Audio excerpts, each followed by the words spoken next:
in from White House over Greenland, because this seems to be the another contentious issue.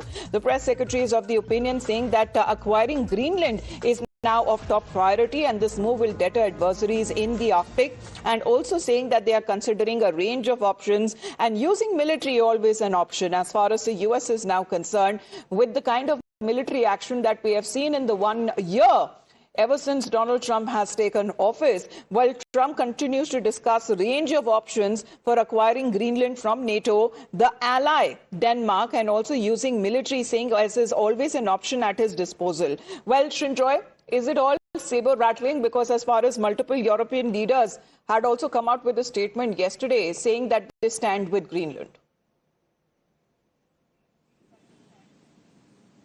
Yes, the Europeans are opposed to America taking over Greenland. Greenland is Danish territory, and Denmark, a country of 4 million people or 5 million people in Europe, is an ally of America. Denmark is part of NATO. Denmark is part of the European Union. Denmark controls Greenland, and at this point, the Americans have said, we don't want Greenland for oil. We don't want Greenland for its minerals. We want it for its strategic location. Now, even at this point, there have been NATO posts in Greenland and Iceland. So therefore, if you already have NATO positions in Greenland, then why do you need it for strategic locations? You already have, NATO already has positions in Greenland. So that has to be kept in mind. And Denmark is part of NATO. Denmark is your ally. Denmark is part of the EU. And other European leaders are making it very clear that any attempt to grab Denmark will not go down well with them.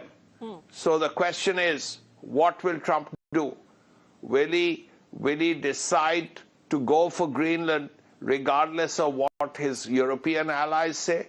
And I don't just mean Denmark, I mean the other big countries there. Well, that's the point exactly, because when it comes to the statement that has been issued by the European leaders, they're the allies that we are speaking of for the United States, where Trump seems to have also repeated that US needed Greenland for security reasons, prompting the Danish Prime Minister to warn that any attack by the US would spell the end of NATO, which is a transatlantic military group where allies are expected to go at each other's aid in case of any external attacks. And this time, a threat is coming in from their own ally, which is the United States of America. Srinjoy, for the moment, thank you very much for joining in with those details there. Now, as far as when it comes to the developments are concerned that is now happening globally, let's also talk about how India has been reacting. This is a statement coming in from the External Affairs Minister, Dr. S.